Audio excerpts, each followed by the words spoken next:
Hello, everybody. Welcome back to the podcast. Right now, I have Dr. Lukovich, and we have a very special episode. As you guys all know, I have a bunch of notes. Maybe we'll get to everything in the notes. Probably, maybe. But I'm going to have her introduce herself, and then we're just basically going to jump right back into the conversation. Well, thank you for having me. I'm super excited to chat. And yes, Deborah Lukovich, and I am a depth psychology coach. I'm an author of 4 books, actually, and I'm the host of my own podcast called Dose of Depth. And I'm obsessed with depth and finding deeper and deeper meaning and making connections and patterns. And then I like writing about it and talking about it. So I also, as I expand my work back out into the community, I call myself a facilitator of collective insight and conscious dialogue because I love communication. This is going to be super exciting. The first question that I wrote down is, what is depth psychology, and in your opinion, what is its usefulness in the modern world, if that makes sense? That's the perfect first question. Because what I used to start when I was started telling people, "Yes, I'm studying depth psychology," they'd say, "What? Death? Death? What? Depth?" And I'd have to spell it. No, DEPTH, depth. And it's simply the study of the unconscious. So Carl Jung, some people might be familiar with if you've taken the Myers-Briggs. That's actually built upon his psychological types theory. So that's his work. If you've heard of complexes, like, oh, you have a mommy complex, that is Carl Jung. If you've heard of associations, that's Carl Jung, and working with dreams. And so people are more familiar with Carl Jung's work than they realize. And Freud was also one of the founders of depth psychology, but it really is just the study of the unconscious, what we're not aware of, which even now, what's interesting is that science and neuroscience is affirming Carl Jung's theories, which is fascinating. So science even says that up to 90% of you, who you are, your tastes, who you're attracted to, why you went to the military, all of this stuff, 90% of it, you don't really know the deeper motivation. So I remember in my studies at one point having a little crisis going, oh my God, I don't really know why I do anything. Can I trust myself? Oh, it was kind of a scary moment. And now I just find it really curious and really interesting. So that's what depth psychology is. So, how is it useful? Well, knowing that automatically whatever's happening in your life, especially if there's something negative, as soon as you go, aha, I don't really know what's going on here, it can be liberating and actually you could feel a release from the burden of knowing. Right, so automatically when you go, "Huh, I don't even really know why I'm mad at this person," then your energy lightens right away. So just in, general, it's useful just to know that you don't ever know the full story, and so that could also be disconcerting, like, I don't really know myself, but it also can be freeing. And then one of Carl Jung's theories that he calls individuation is the framework that is very helpful for people. And it's basically a process of consciously coming into relationship with what's in your unconscious. So there is, because, whoa, how do I know what's in my unconscious? And what if the things that come up are scary? And what do I do with that? So in my coaching business services with my clients, I have a framework, although the nature of the unconscious is meandering and it's sneaky. It's not linear, and that frustrates the mind. But I say the unconscious is sneaky on purpose because your mind wants to come in there and put a meaning on it. And connects to neuroscience again, in that our brain has a reticular activating system. So we actually only see 1% of reality, scientists are saying, right? So we're not seeing most of the truth of the situation.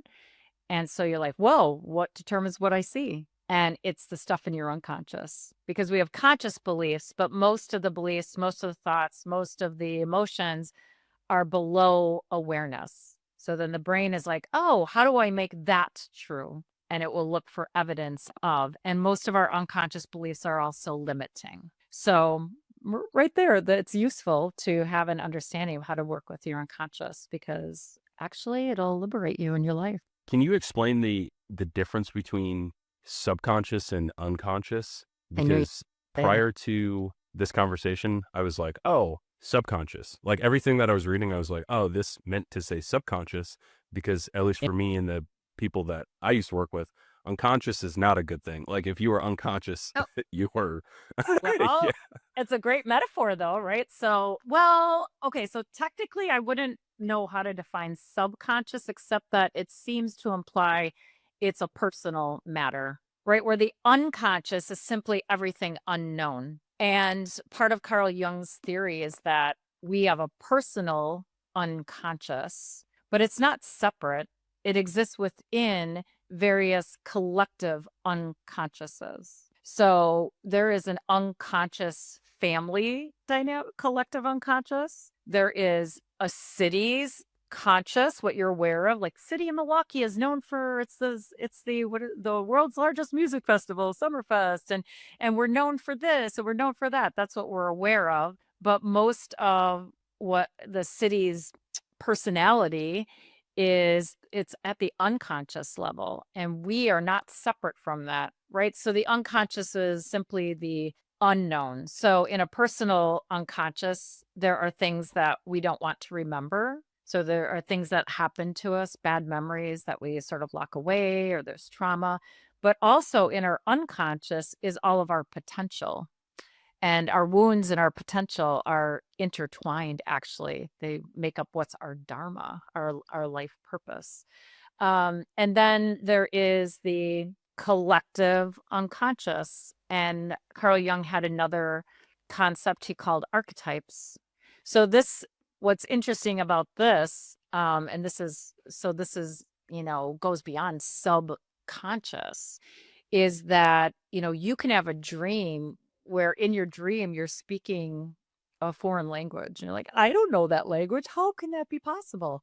And it is this connection that we have to the collective. Now, the collective Carl, just like we have a biological DNA, and I don't know if you're aware of this, but they say that in our biological DNA exists the whole history of not only our species but life totally.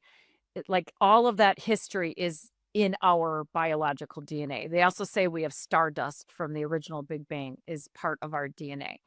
So just like we have a biological DNA, Carl Jung said that we had a psychic DNA that contains the whole psychological experience of all of humanity. And so we have these archetypal energies, kind of like Plato's ideas, but they cannot be known directly.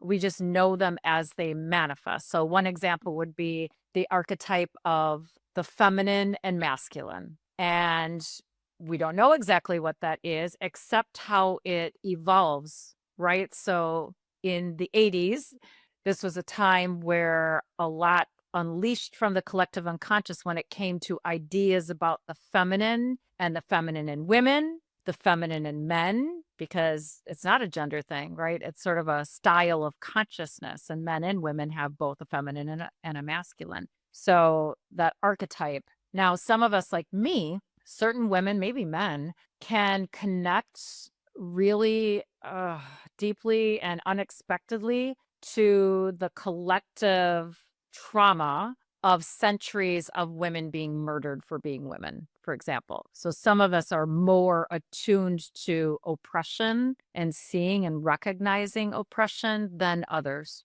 without even having a personal experience to it. So what is that? What is that? If I've never had that experience, why am I able to sense that in my body? And so that is in our collective, right? I mean, we can see right now with everything that's going on is that there's a reckoning that needs to happen, right? A reckoning with what we have not faced in our collective shadow of this country that wants to be faced right now.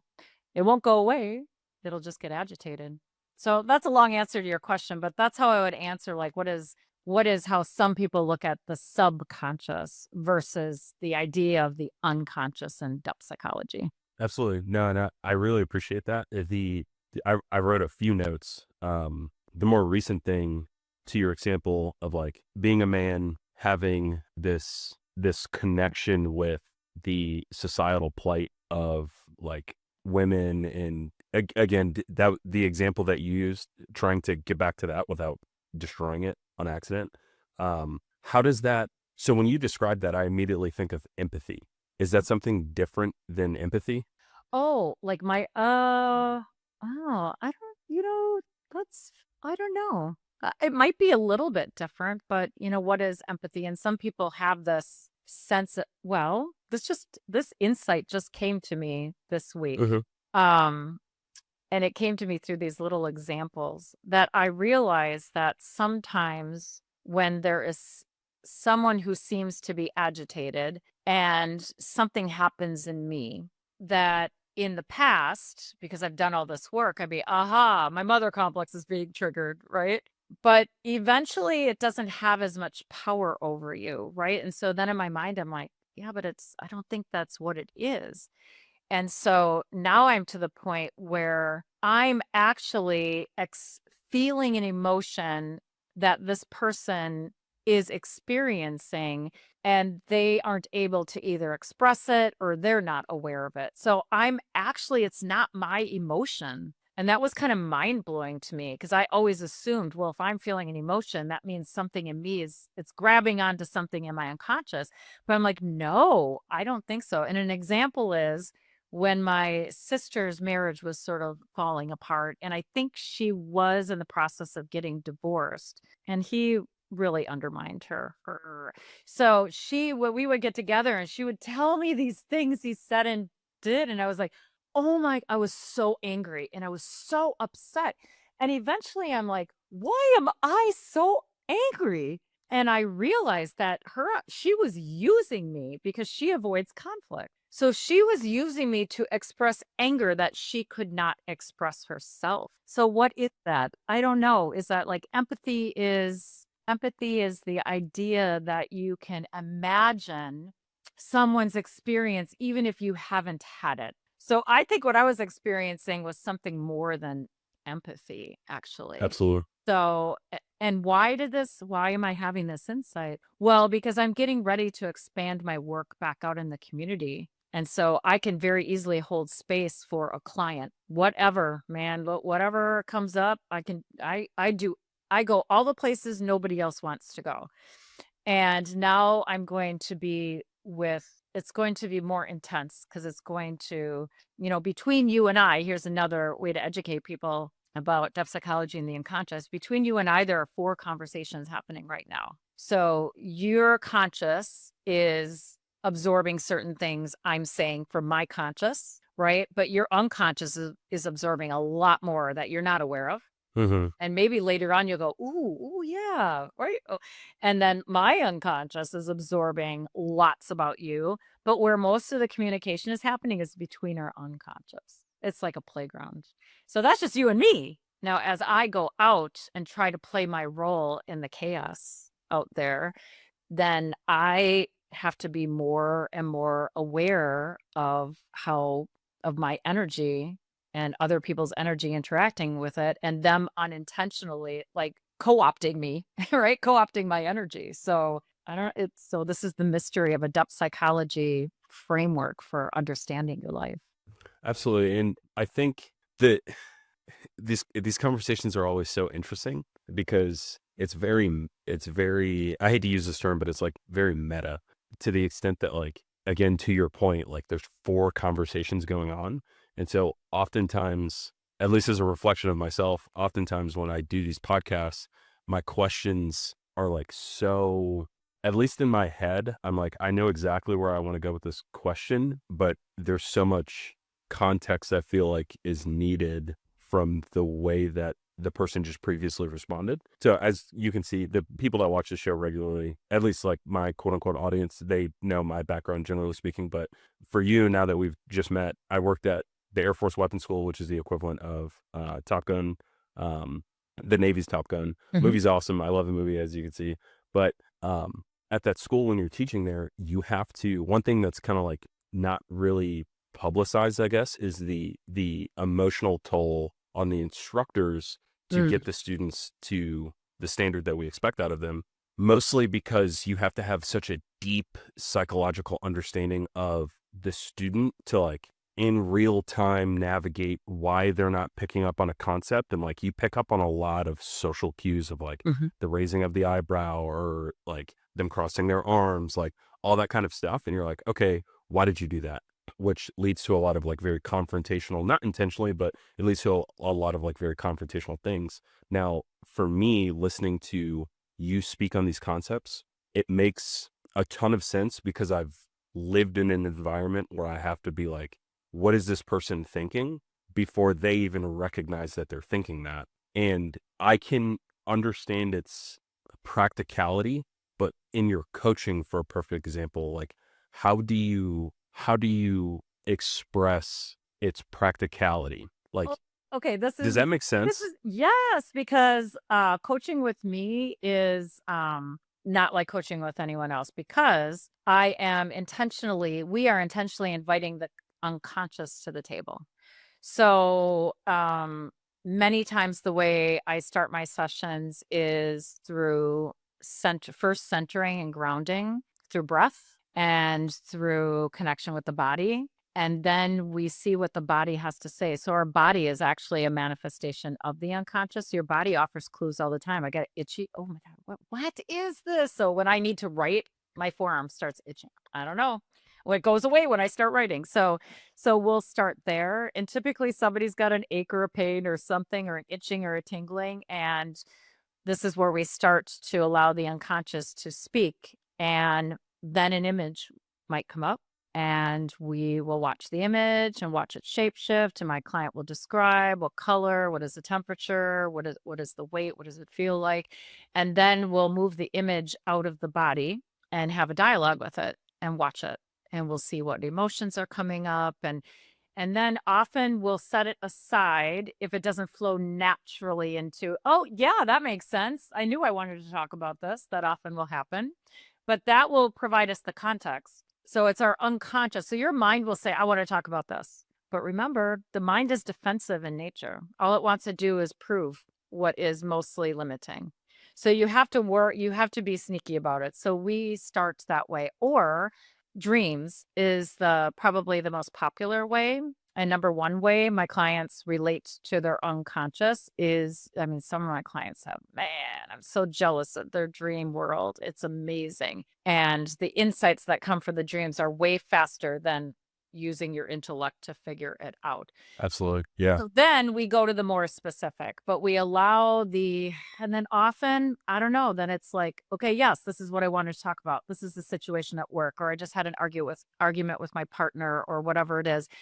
And so I call it debriefing. So we will take a real example. That's the one that's coming up. And it actually, in the end, isn't even about that. That is your unconscious getting your attention through this conflict. So what you think you're upset about is not what you're upset about. And so then I might say, tell me what that feels like. Where is it in the body? Now tell me your earliest memory of feeling that way. And usually, oh, yep, I was 8 and this is what was said to me. And then now we're off and running. So we are always using very specific things in their life because that's what they're coming to me for, right? They're coming to me for help with specific things. What they don't realize is what they think is the problem is not the problem. So then it's my job to take them through this process. And then I'm an educator. So I am educating my clients now, first of all, how to breathe when they are anxious. Uh, I teach them how to reset their parasympathetic nervous system by an extended exhale, right? A lot of the stress people have is they're holding it in their body. So the issue isn't the body, the issue is something else. The issue is something inside. And I can bring in chakras, I can bring in spiritual laws, I can bring in quantum theory, I can bring in depth psychology or neuroscience at all. The intersection is oneness and a sense of peace and contentment, that you are not separate. So that's where they all intersect. And depth psychology is actually a very spiritual psychology, not meaning religious. Although Carl Jung studied Western religion, Western Christianity, Eastern spiritualities, he studied all of that. But depth psychology is really about coming into a relationship with your capital S self, which is like this ordering principle that he described. And so you have an unconscious, you have a conscious, and the ordering principle is kind of like an agitator, right?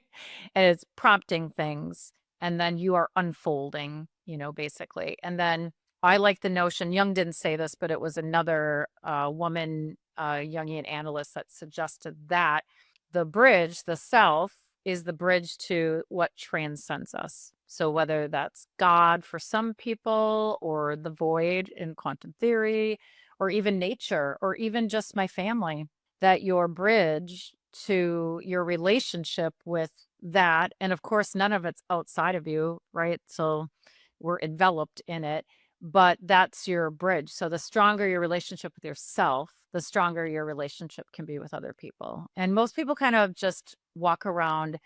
I don't, not intentionally using people, but that's what we're doing. So we relate through projection, but we can't relate any other way. It's kind of a paradox, right? Like that is the way that we relate, and that is the way that we learn about ourselves, is through our relationships with other people. But we think it's this is this other person, the relationship, we love them. No, it's really not. Like when you eventually become more whole, it's kind of a bummer, because then you're like, you're hardly attracted to anybody anymore. And it's like, shoot, I want to have that experience again. So, but your pool like shrinks, because most everybody thinks they're looking for something to complete them. And once they feel more complete, then other people aren't as much use. And then you have to change the way that you think about interacting with other people and relating to other people. I'm actually very curious.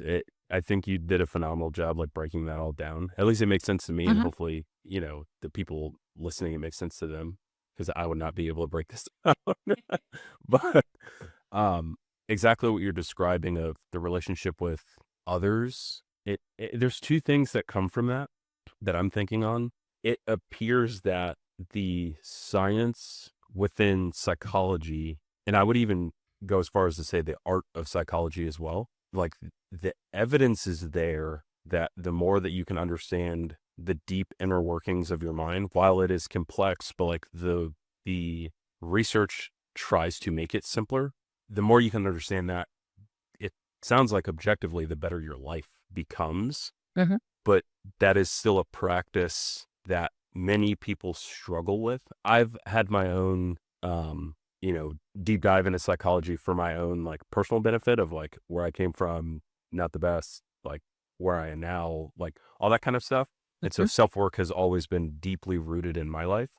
Yeah. And so once again, like I understand the value of it, but and to your point, it's kind of a self-projecting thing that I don't do as much anymore, but I'm like, well, look at all the things that have happened like in my life that I've been able to like climb myself out of. And then I see someone who's, not mentally doing the best, and I want to be a good friend, and I'm like pushing all these like ideas and concepts, and I'm like, oh, read all these things. It's helped me. But I guess to go back to the original point in the question is, it seems like it's just too much work for an individual to be able to navigate all these things. Yeah. And I don't know if that's a societal thing. I don't know if the research is just not helpful enough. Like, I guess, like, Well, what are your thoughts on that? Yeah. oh, I have lots of thoughts. First of all, the number one challenge, or the number one misconception, is you can't use your mind to understand your mind. So think about it. The mind is defensive by nature. So all you're going to do is go around in a circle. It's almost impossible to really get to the root of things with your mind, with your intellect. But that is what is emphasized, right? And this is the problem with conventional psychology.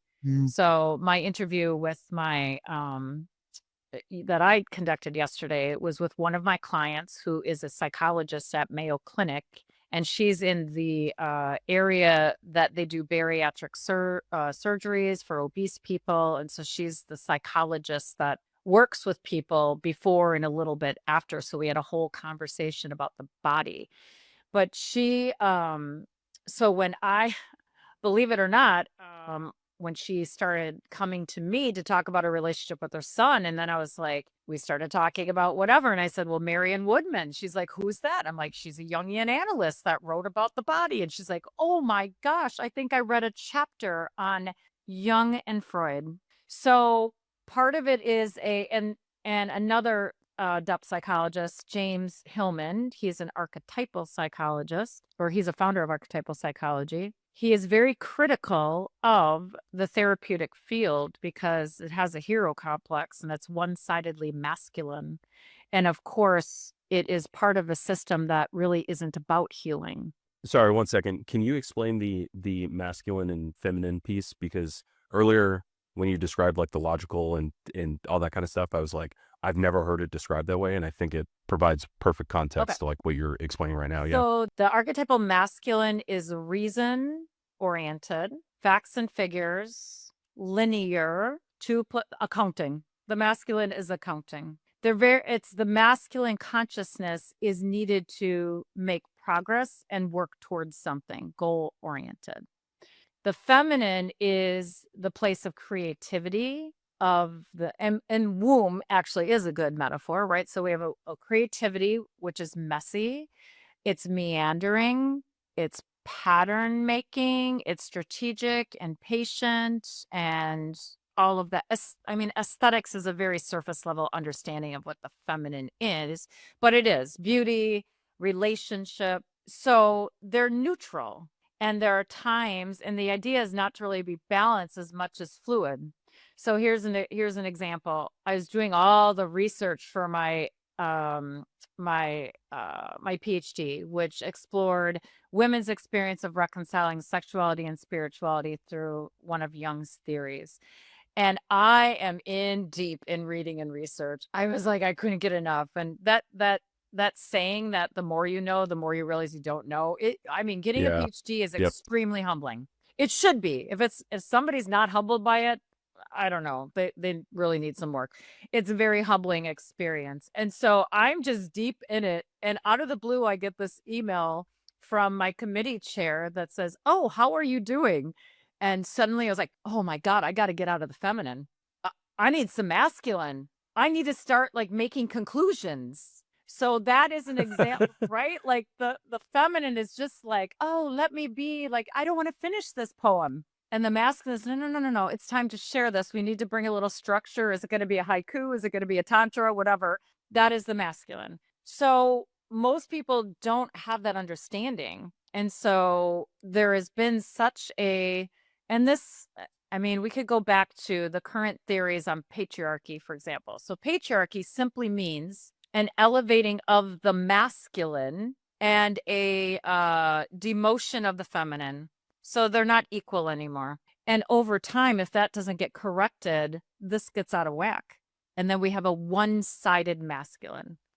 Now, I came of age in the 80s. So this was a really great time for women. We had women becoming partners in law firms, and I saw it. And we had record numbers of women running and winning office. And finally, in 1983, it was against the law in all 50 states to rape your wife. Finally, in 1983, like it, Thelma and Louise, Lifetime, like, woo, a lot of stuff was unleashed from the unconscious. And there was also a backlash, and it was quite vile. If you are a working woman, you're a homewrecker. I mean, it was quite vile. And women like me sort of, we brushed that off. Like, that's not really absorbing me. Well, it came back to bite me in the ass because you do absorb that sort of negativity. So many women have a one-sided masculine. I was business. I've started 2 businesses now, and we sort of had to leave the feminine at the door. So everybody today has a wounded feminine and wounded masculine. Now, the key for men who actually want to have a healthy masculine where they're not always defensive about what does it mean to be masculine is the relationship with their feminine, their soul. And once you are in connection with your soul, your masculine becomes less whiny and less victim. So you're not really bothered by what other people are doing, and you're not really bothered. I mean, patriarchy is this is a interest of mine and a topic I write a lot about is women's patriarchal wound. To heal it is basically, F you people, I'm doing what I want. That's how we heal our wounds. Men to heal their patriarchal wounds, because patriarchy harms them too, is more difficult. It requires redefining strength. And actually, today, more men belittle men than women do. There are more men saying, "You drink through a straw? Oof, you're feminine." I mean, it's ridiculous. I feel empathy, great compassion for men who are trying to take back masculinity in a way that is like authentic, right? So that's what I mean by the masculine and the feminine. So back to the question about oh shoot, what was what To be honest, I think where we ended up going is far more interesting, like oh, what okay, you good. just Okay, said. good. Yeah, so, there's It was kind of there's about one thing. psychology, and I was Yes. suggesting that the whole model of psychology is too oriented in the mind. And and there is a reason that these powerful forces, and so patriarchy isn't about men anymore, it's about systems, right, that came out of that attitude. And they do not they're not gonna go willingly. And so until people and so even psychology is captured by this. It's not the answer to study your mind. The answer is to actually be in stillness and receive from the deeper source of wisdom, which is different from this top down, like, I need to study Yeah. my mind. You're automatically, all you're going to do is reaffirm what's already in your unconscious. Do you think there's a, do you think there's a connective tissue between the I guess what I'm thinking right now is, and again, I'm kind of speaking out of my own personal Mhm. context, and Yeah. so hopefully this question or this observation makes sense. But like being in the military, one of the things that I preferred about the military, I was just telling my fiance about this yesterday, is that most of us, so like yes, the military still sees colors, still sees race, still sees gender roles and all that kind of stuff. Mhm. But one thing that I thought the military, at least in my specific small area of the Air Force, was that like when it came to team building, Mhm. those were like kind of your strengths. Like we sought out, I feel like you could look at a room and be like, oh, well, there's 9 dudes here. Like it's kind of smells like a gym locker room. Like we need a woman. Like we need someone to like make this place look good, you know? Mhm. Um, and so really it sounds like based on your comment and research, it sounds like we're more so like, hey, right now we lack like a feminine creative mind. Like we need that as a part of a capability is the word that I'll use. Like that was always something that they said, like, hey, we lack this capability, like let's improve like in this area. And some people when they outside looking in, when they look at that, they're like, oh well, like they're treating humans as tools and like this, that, and the other. And it seemed like at least in that ecosystem, it was far more advantageous to do it that way. Now, the question part of this observation is that when I talk to a lot of my friends, I'm not like super big on social media, so like a lot of the stuff that happens, like I'm pretty involved with like global issues, but Mhm. like national issues, I just like it's not that I don't care, but like Yeah. there's other stuff going on as There well. there's a Um, reason there's a reason for your preoccupation. yes, yeah, Mhm. and so when I talk to my friends who are a lot more involved in like national social issues, a recurring theme is that, at least over the last 6 years, feminism was on the rise, but then the downfall of like the white male ideology kind of like went on the decline. And so the question from all of that is I would like to think that there must be a balance between like you can think both are true, that like all people being equal is like a good idea. But it seems like I don't think that idea is very polarizing. I think most, if not all, generally speaking, people would like to believe that. But it seems like it's kind of swayed in one way or another. Like you can either be a feminist, quote unquote, or you can be like proud of being a man, which at least for the people that I'm around, I'm like, we all don't even see that argument. We're just like, that's nonsense. Like, move on. Like, if you Ye truly believe that there's a difference, like, push off. But at least my buddies who are not in the military, like, that just seems like a common conversation. And so I'm curious on your thoughts and so experiences they there. feel like there's a conflict between those 2 things, No, and or they I think don't. I poorly. Yeah, they don't think that, but they're like trapped in that conversation, if that makes sense. Uh, well, right. And so those are powerful forces that want them to be trapped in that. I mean, we Hmm. do have one of the things that is sort of a disease is either or black and white thinking, right? So here's another practical use of Carl Jung's theory of the transcendent third. So all conflict and friction, first of all, is the doorway to a new insight, right? So the deeper purpose of conflict is a new insight, um and that all conflict and friction also is rooted in perceived opposition with the focus on perceived. So Carl Jung's theory of the transcendent third is a process, it's a function, and it's also the outcome, is that if you can hold the tension between the two things that you think are in opposition, eventually you will be able to reconcile those two ideas. And that I'm going upward, that new insight is an expansion of conscious awareness of the truth. And what is the truth of everything? Oneness. So unfortunately, power does not ever deplete itself willingly. Ever. It just, I mean, maybe once in a while somebody would be like there are actually billionaires out there saying, would you please tax us before the Yeah. pitchforks come out? Honestly, it's good for the whole economy if you tax us more. Our middle class, objectively speaking, was the largest when the highest marginal tax rate was 95%, or we had estate taxes. Like, objectively speaking, it is good for us.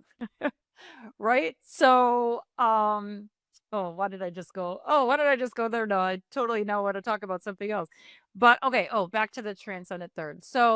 Um, so, feminism. Feminism simply means, what does it mean? It just means self-determination. The early feminists were supportive of gay rights. What did that have to do with anything? It had to do with the freedom to just be. So when people so what should people do when they're stuck in this? Ask questions. What do you mean by that? What do you mean by feminism? And that's where so I actually teach my clients who are not triggered anymore by certain things, we can have some fun. And I'll be like, oh, next time you're with Uncle whoever, here's what you should do. Number one, you need to deal with your own triggering, because you're upset because you're afraid. And if you realize the truth that nobody really has power over you, obviously somebody could come and shoot you in the face. Right. But that's not most of us, right? That you are afraid and this person is afraid. And that's why they're being belligerent. And belligerence is a form of violence. It is a form of violence. So if you can be like, yeah, that doesn't really bother me anymore. And instead you can go, oh, that's so cute that you say that about feminism. Oh, oh, jeez. Oh, that's so kindergarten-like. Oh, it makes me laugh. What happens there? This is actually the psychology of nonviolent resistance, is Hmm. The power disrupting, is removed from the entity. Yeah. yes, disrupting the assumption, because that belligerent person is suffering. We don't want to feel sorry for them, but they're terrified. They're terrified they're so separate from their sense of self, and their source is why they're an a-hole. Now, you don't need to be friends with them, but if you can see that they are suffering, the root of certain groups of people, the root of their suffering is, they might be mistaken about exactly who the enemy is or what the enemy is, but the root of the suffering is there. And so what ends up happening by these really nefarious sources up here who have a lot of money, who invest in media and bots and all that stuff, they want men arguing, they want men believing that the more feminist a woman is, the more she hates him. And that's just not true, right? So people are not questioning the assumption. So the best way to disrupt that is to say what you mean. So I have a friend, a PhD, Dr. Sean Miller, who studies sexuality through a philosophical lens, and he's all about healthy male heterosexuality. And he shared that there's research that good men, so men that are just good men, they really they don't mind equality, they like equality, but they will overestimate the sexism of their friends. So think about them.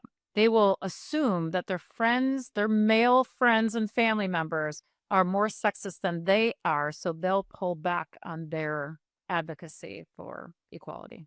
What's an example of that? Oh, an example of that might, well, it could go when it comes to racism too. So there's a guy, he's like great partner to his wife. He's good. I mean, he's just like an ideal like partner, partner in equality. But he's out with his friends. And one of his friends says something denigrating about a woman, and it'll usually be couched in humor, right? Or they won't even say anything. But this friend, instead of taking an opportunity to proactively be pro equality, he won't say anything. I see what you're saying. Yeah. Or this one person who says something ignorant, he won't go to bat for the marginalized person, whatever it is. It's a trans person, it's a woman, or whatever it is. And so because that Margaret Atwood quote about men and women, maybe you're familiar, maybe you're not. She's the author of The Handmaid's Tale. She said she asked in her research, I think she's a researcher, she asked women and men what are their deep, like what are you afraid of when it comes to the other sex? And women said, I'm afraid of being murdered. And men said, I'm afraid of being laughed at. Yeah. Yep. So men have this deep fear. So what is that about, right? Like, this is the problem. If you are strong in your masculine and feminine, you stick up for people who are being scapegoated and targeted. And you don't really care like what other people are doing. Like, whatever. Are they happy? As long as they're not hurting anybody, fine. So, I mean, these are the conversations that we're having to have right now. And I often call this the age of the individual, not from a narcissist standpoint, but from having to do our own work. So Carl Jung, one of these things he said drives me is that the fate of humanity depends upon the self-reflecting individual so that they can resist mass-minded ideas. And if the mass-minded idea easily makes you want to turn somebody into the other, I mean, then you're falling for the trick. So then you don't look at really what are the power structures that we have to change. You're distracted. That's a deflection. In your thank you, by the way. Mhm. I thought that was all worded like very not only elegantly, but like it makes sense. And what's funny is initially I named this Your Finest Hour for its own specific reasons, but a thing that I tend to say a lot, maybe not on recording, but like when I have conversations like this where I'm like genuinely interested and I'm like, okay, let's put all these pieces together, let's understand why this happens. I always say, oh, that makes sense. So I wish I would have chosen that. Maybe that's already taken, Oh, but I like that actually. That makes sense. yeah. Oh, I like And this too. so Your finest hour. I like that. yeah, it's a cool name. And Yeah. initially I was like, okay, I know exactly where I want to go with this. Of course I didn't, but like I did a whole bunch of planning because that's my thing. But as you know, like as you evolve media specifically, you're like, okay, well, all these other data sources are coming in. Like I have to kind of pivot. I'm not at the scale yet where pivoting is necessary, but Mhm. just in my mind, I'm like, okay, let's, make the title more honest to what I'm doing. What is it that I'm Yeah. actually doing? So on and so forth. But thank you for the compliment too, by the way. Yeah. The mass-minded ideas. So just to sit in like I wouldn't even know what to call it, but I think the balance of like both can be true as far as like you can be a masculine and feminine. Because again, it sounds like that concept should be fluid to your point Mhm. from earlier, Mhm. that you can be this one individual person and sit in this conflict that is, okay, well, I can be confident in myself, but that doesn't necessarily mean that I wish you harm, like Mhm. specifically with the feminism ideology.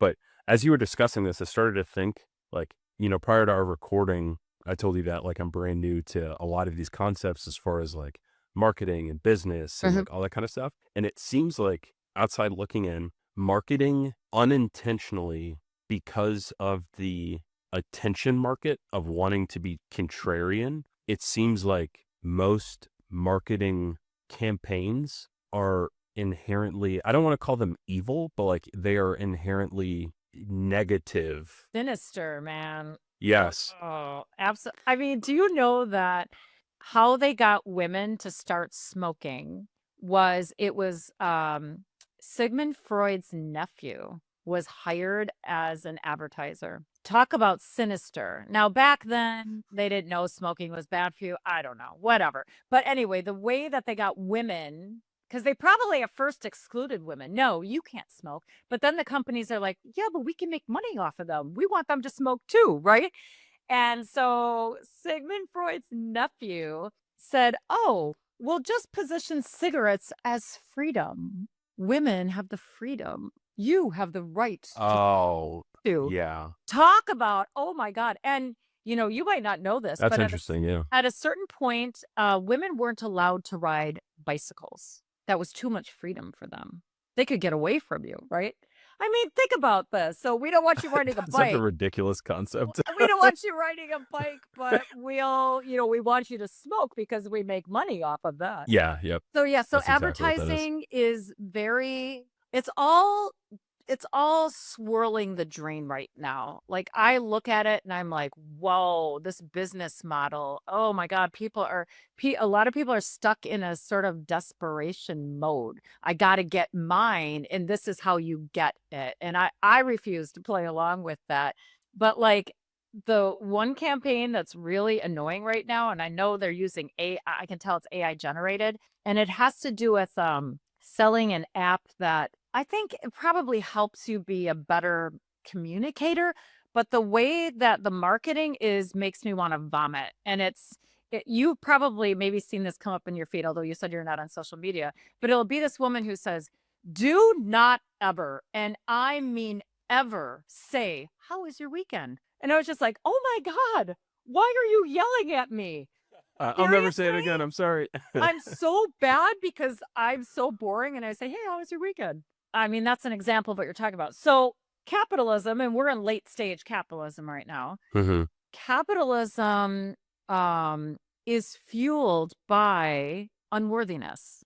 That's just it. Like it is driven by making you feel like you are not whole. Therefore, you need this. And the reason that all that this is my opinion, all this corruption is accelerating is it is an indication of a coming breakthrough in consciousness. That's why they're digging in their heels and it's getting worse and worse and more corrupt and price gouging. And like, there are no laws being enforced against business right now. Big business. Mhm. The laws are already there. They're just not enforced. And it is because the hoarding is, I got to get mine before this ends. Yep. And this matches us astrologically too, there is happening in a depth psychology perspective, and this is how I help my clients stay sane during this period. There is a big working out happening right now, and it's moving towards increased consciousness because consciousness only increases eventually. The arc towards justice is, it's an arc. So there's a lot of suffering that happens in between, but there is going to be a great redistribution of wealth, not done because somebody necessarily does it, but there is going to be a breakthrough in our consciousness of a different way to live as humans. And the more aware people, I won't say good or bad, because the bad people are playing their role to push the consciousness increasing. Yeah. Yep. It has to be pushed. That's just the way that we humans are. We have to be pushed. But the more aware people will have some more power. Let's put it that way. So yeah, advertising is it's sneaky. And if you're not doing your work, you won't be able to see it. You'll literally register fear in your body. Like I better do it. Like I did a stupid business program. It wasn't worth what I spent. I was like, whoa, interesting business model. Like, I see you can sell it, but I don't know why you feel good about this. Yeah. And nobody asked Yep. me if I was happy with it. And I just literally got a text yesterday that said, hey, do you want to come back and learn how to do $10,000 a month, blah, blah, blah. And I was like, no way. No one even asked me if I was happy the last time. And if you want to know my thoughts, I will tell you, but no freaking way. I was like, I couldn't even believe they had the gall to come back and ask me for more money to give me what wasn't worth the money that I paid the first time. But they will make you feel like you're missing out. Yeah. So as you're new to this, you be careful too, because anybody who says, "Oh, pay me $250 and I'll get you 10,000 downloads," they're not real. You're not building your audience. They're not real. I did that one, just so I know. They're not real.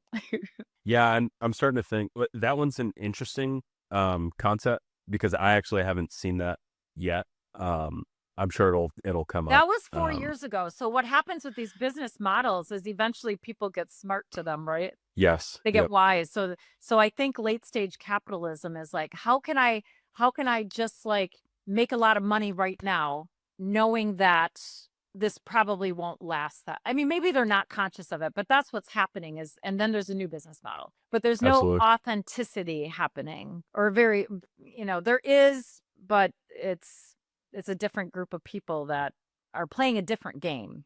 So they're not even Absolutely. competing in that space. Yeah, and snake oil salesmen, as as the running joke or whatever, like Yeah. they've been around for forever. And so I think to your point, it's just that concept has just adapted over time and it has become more advanced. But what I do personally see is a lot of the I wouldn't call them podcast coaches, but like the YouTubes and stuff like that that are like, we'll help you grow your YouTube and like all this other stuff. And I forget the exact quote, but I saw this on one of the comments, and I'm going to butcher this, but it basically was along the lines of like, beware of the individual selling maps to gold when they could have just kept that to themselves and gone and got the gold. And Ooh. yeah, I was like, okay, that's very interesting. And then I saw the second half of that, and someone had replied and basically said, like, in the world of people searching for gold, you want to be the person selling a shovel. And I was like, that's actually very interesting. Not only because it's useful, like, I can't control what people want, and that'll lead to the next question of Okay. desire, but Uh-huh. like, I can't control what people desire.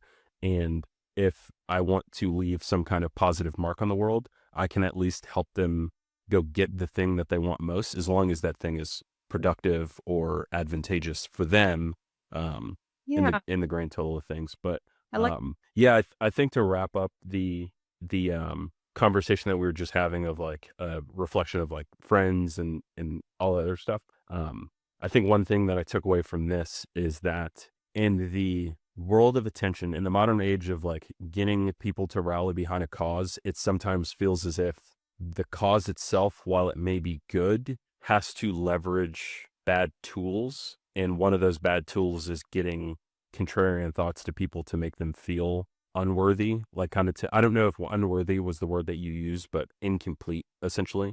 And I'm starting to think now on a lot of the movements, just for the example, they also have to make money. They also have to, do all these things that hit the late stage capitalism example that you gave. And so, one of the things that I wrote down is train your subconscious. And the last question I have on that whole like pillar is essentially like, is there a way for us to train either our unconscious mind or subconscious mind to kind of do the thing that you brought up a little bit ago, which is essentially avoid mass-minded ideas. So like if I believe in a cause, but then I start to see that how they're getting a following is actually a negative way, is there a way for me to train my subconscious to be able to see that rather than like fall victim to all this kind of like nonsensical, like it's you against them or like it's me Yeah. against us, like kind of thing? Yeah. Well, I mean, yeah. So training your unconscious. I think the more aware you become of your emotions and thoughts are really where to start. Because some things, as you can see, don't fool me. So why is that? Because I can see the deeper motivation, but I can only see that because I understand my deeper motivations, right? So if something is if you're preoccupied with something, then explore the root of the preoccupation, right? So if something makes you angry, so like a really one of my YouTubers I love is Bo of the Fifth Column. He's a veteran, and his wife Belle of the Ranch. And he used to say, if you're getting emotional watching something, you're not really getting anything that's going to help you think strategically, right? But if you're inspired, that's different. right? And so your emotions are really key. If you're feeling a negative emotion, then figure out why. What is the root of that negative emotion? And it is from a sense of being incomplete, right? And so that is not the answer. So once you realize to be incomplete is an inside job. That's why eventually when you become more whole, and I want to throw out another framework that I developed having to do with relationships, and I have a blog post that you could refer people to, but I call it 3 Ps. If you if you explore this in journaling with your relationships, you're well on your way. And then we'll talk about the central nervous system that because you need to do some work there too. But so the 3 Ps are purpose, projection, permanence. Every single encounter you have has a purpose you're not aware of, especially if there's friction involved. So if there's friction, it's your unconscious going, pay attention here. Whatever you're feeling, it's either bringing up the fact that you're like that or that you need to be more like that, or that there's something deeper going on. I want you to gain a new insight about yourself. And then then somebody else, another kind of person will come along and there'll be a purpose in that, especially with romantic relationships. So you might like to dig into this regarding your fiance, your relationship with her. Projection is how we relate. So we are always making other people responsible. So in a romantic relationship, here's the most dramatic example. You probably know a couple like this. They're like, whoa, swept up in romance, man. And you're like, wow, that doesn't even make any sense. What is happening here? And they're probably opposites in one way, right? And so what happens is that the attraction to the other person is your unconscious saying, yeah, you need a little of that. And over time, if you don't get a little of that and develop that capacity in yourself, you slip into these entrenched roles where you continue to make the other person responsible for expressing that for you on your behalf. And it's not only romantic, it's colleagues, it's anybody. And then the third P is really the most important, and this is where the fear comes in. If you are afraid of what happens with this relationship, then that will decrease the honesty that's necessary to take advantage of the friction that is the doorway to strengthening the relationship, right? And so if there's this fear, so that's one thing. So if you are simply become more curious about your own experiences, I mean, honestly, then you're on the road to self-awareness. It's what is happening here? What is really happening here is just the constant question. What is deeper? When is the last time I had the same feeling? Because it's just patterns. And then, okay, and then the training. This is easier said than done though, because our central nervous system is used to being in a certain state of consciousness. If our baseline state of consciousness is anxiety or fear, then feeling peace and joy and contentment is a threat. This is why some people don't leave dysfunctional Hmm. relationships, right? Okay, so then here's an example, a story. My client came to me because she realized um she lacked agency in her marriage. And she thought her husband was lovely. They had some rigid religious views, but she was like, I am inferior. I'm not a partner. And it was really more of her.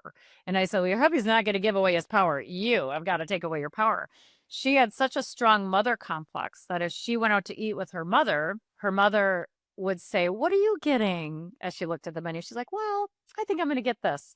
And then her mother would say, oh, I was hoping you would get this so that I could get this and then we could share. My client could not go against that ever. She could never choose her.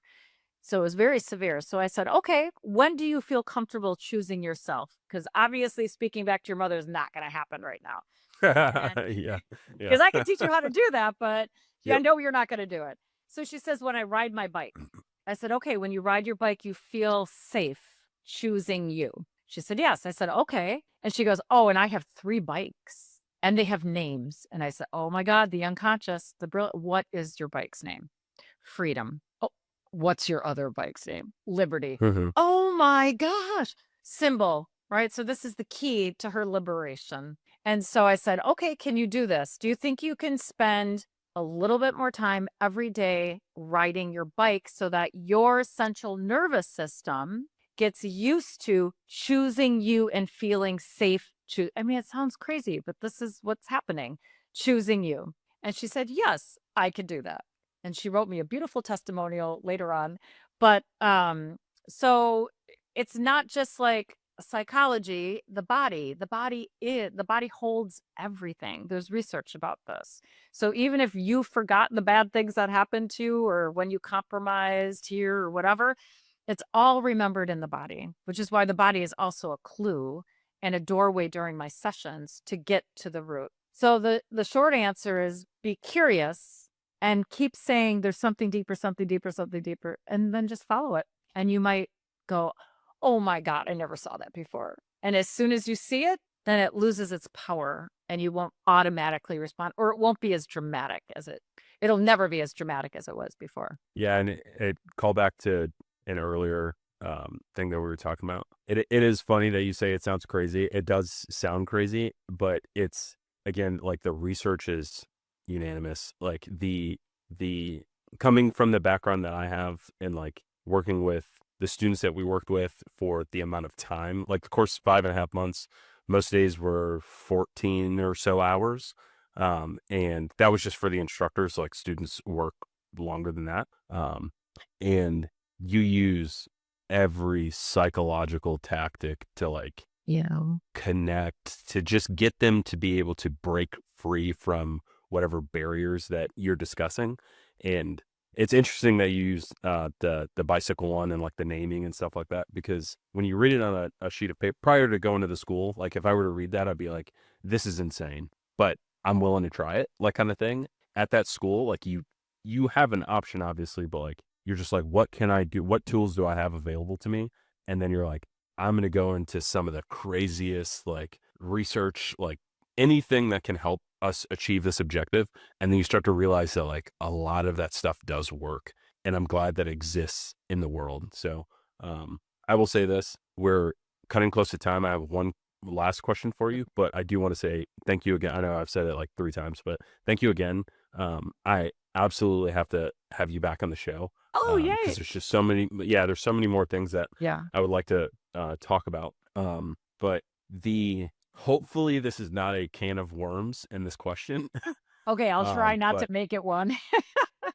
no, and I think this is a very big question too. And so I personally want to be mindful of that. But in everything that we've discussed, the word desire comes up. And so it's the concept of, this is something that I've previously struggled with in my life, that I've come to now either accept or come to understand. But use contentment is a word, and I kind of want to hit that one. It appears that it is very difficult to have a strong balance of both, of being content and to desire. And so in being able to navigate either your unconscious or subconscious mind, why do you think it is seen kind of like at a societal level as a personal flaw to desire more than what you have? Does that make sense? That's because we have this Puritan crap here. I mean, the way that I look at it is these two things are not in conflict. So again, we're falling into the trap that they're mutually exclusive. So now I do a lot of also spiritual work. I'm not attached to a religious doctrine, but a lot of like, oh, these spiritual laws. Yes, I see them operating in my life now. Mm-hmm. Um, so the problem is neediness, not desire. Okay, so Neediness. neediness is the problem. If you need it, you assume you're saying you're flawed, right? And so you're not really getting at then what is the deeper desire. So the first thing I would say about desire, because I've thought about this myself, my first part of my life, I just was like, oh, I want to do that. Let's go do that. I want to do that. I didn't realize that I really was being authentic. I really was. It was eventually in my marriage where I guess I just lost that. And then I had to fall apart and everything. And then I was like, do I even know what I wanted, what I desire? So the first thing to reflect about is chances are you don't know what you deeply desire. So you have to ask yourself, like, okay, I desire this. What is it about that? And what is the What do you think it's doing for you? Well, this. Oh, so that's not really what you desire. You desire this. Yeah. Okay. Yeah. Yeah. Yeah. Okay. But why? What is that doing? What do you think that's going to provide for you? This. Oh, so no, no, no. You're not really, no, that's not what you desire either. What we really are desiring is a certain state of consciousness. So, what does that mean for me? I desire purpose. I desire to feel useful. I desire some meaning in my life. And even that can be dark, right? So if that's Hmm. tied to my identity, now I'm being needy, right? So that's one aspect of it. But also we are meant to expand constantly. So when you get to a place and you're like, yes, I feel gratitude, man, for what I have. And time to level up. That is not in conflict. So it is really like the neediness, and the neediness is based on fear. So why do I desire this? Because I'm lonely. Oops. Guess what? That ain't going to fill that hole. Hmm. The more whole you are, the better partner you're going to be, actually, because you're not going to be using them to fill the hole in your soul. So they're not mutually, so wanting is really not the problem. Even wanting, like, I want to live in that house on Lake Drive. Don't you want to judge me? Fine. What does that say about you? You don't know my philanthropy. Like, what do you what opinion is this of you? You don't know that I go volunteer and like what is that? That's about you. There's nothing wrong with that. Like, right? I don't know. So, the neediness is a problem. So as soon as you need it, then there's something deeper going on, which means that's not what's going to do it for you.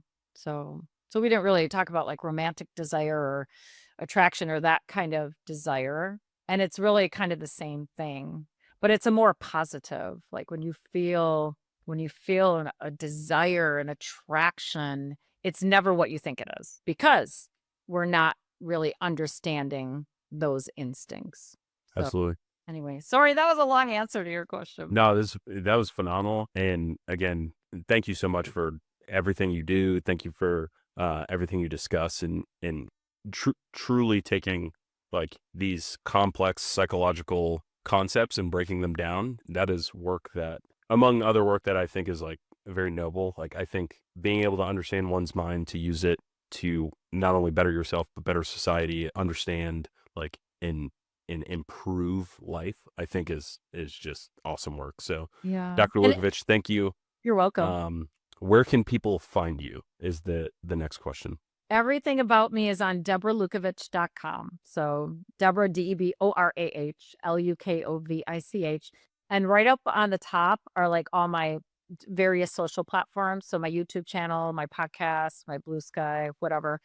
And I have a blog. I like to write. I write about film. Jungian film theory is something I'm passionate about. So it's very wide ranging. I bring a depth perspective to any topic I can bring a depth perspective to. If you subscribe to my website, you can get a free PDF download of my soul book for free. I also read all those chapters of my podcast for free. So you really can get that book for free. And what else? Yeah, everything's on my website. Perfect. So, with all that being said, thank you everybody for listening to the episode, watching the episode on YouTube, getting a little bit better at doing a more professional closing. But I will see you all next time. Thank you. Bye.